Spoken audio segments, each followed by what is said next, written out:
Hello दोस्तों, best Indian kitchen में आपका स्वागत है। आज हम आपको बताएंगे मखाने का रायता कि इतना ज़्यादा टेस्टी होता है कि आप सोच भी नहीं सकते। आप इसे पूड़ी के साथ या कभी भी बना के खा सकते हैं। टेस्टी इतना होता है कि आप उंगलियां चाटने पर मजबूर हो जाएंगे। तो चलिए आज की रेसिपी शुरू करते हैं। इसे बनाने के लिए मैंने लिया है मखाना और अब हम इसको रोस्ट करेंगे।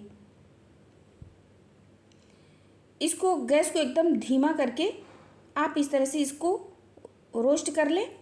ये जब तक एकदम क्रिस्पी नहीं हो जाता है तब तक आप इसे रोस्ट करते रहें ताकि इसमें की जो नमी है वो निकल जाए।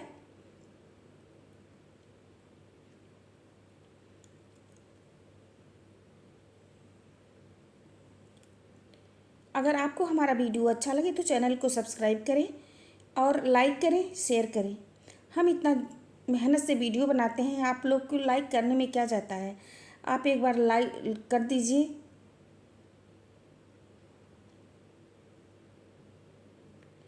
तो यहाँ पर आप देख सकते हैं मखाना रोस्ट हो गया है बढ़िया से।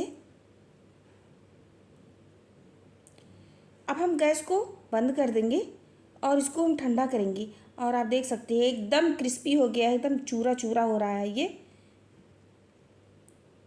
यहाँ पर मैंने लिया है दही। दही को मैंने हल्का सा पानी डाल दिया है। दही एकदम गाढ़ी थी तो हल्का सा पानी डाल दिया है मैंने।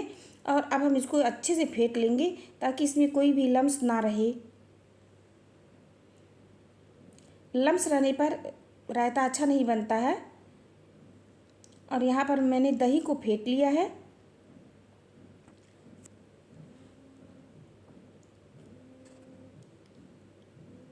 इसमें अब हम डालेंगे काला नमक आधा छोटा चम्मच, भुना हुआ जीरा पाउडर डालेंगे आधा छोटा चम्मच, चीनी 1 चम्मच के करीब छोटा डालेंगे। और यहाँ पर हम डाल रहे हैं कश्मीरी लाल मिर्च हल्का सा, बहुत थोड़ा सा। और इन सबको हम अच्छे से मिलाएंगे। अच्छे से मिलाने के बाद इसमें रोस्ट किया हुआ मखाना डाल देंगे।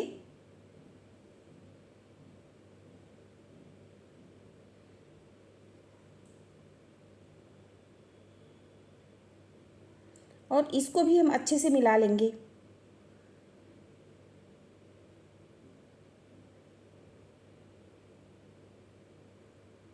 अब हम इसमें तड़का लगाएंगे।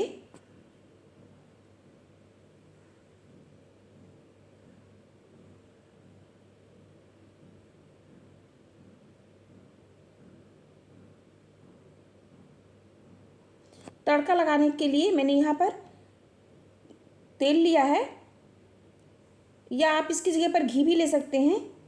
यहाँ पर हमने कुकिंग ऑयल लिया है। इसमें डालेंगे हम जीरा 1/4 छोटा चम्मच।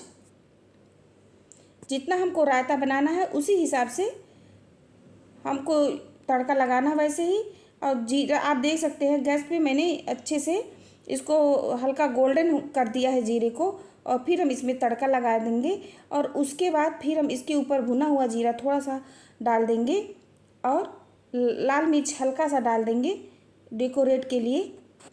और यहाँ पर रायता बनकर के तैयार हो गया है और आप देख सकते हैं एकदम टेस्टी होता है। दोस्तों आप इसे ट्राई कर सकते हैं। आप इसे पूड़ी पराठे के साथ खा सकते हैं। कभी छोटा मोटा फंक्शन पड़े तो आप इसमें ये रख सकते हैं और बहुत ही ज़्यादा टेस्टी होता है। हमें सपोर्ट करने के लिए मेरे चैनल को सब्सक्राइब कर दें और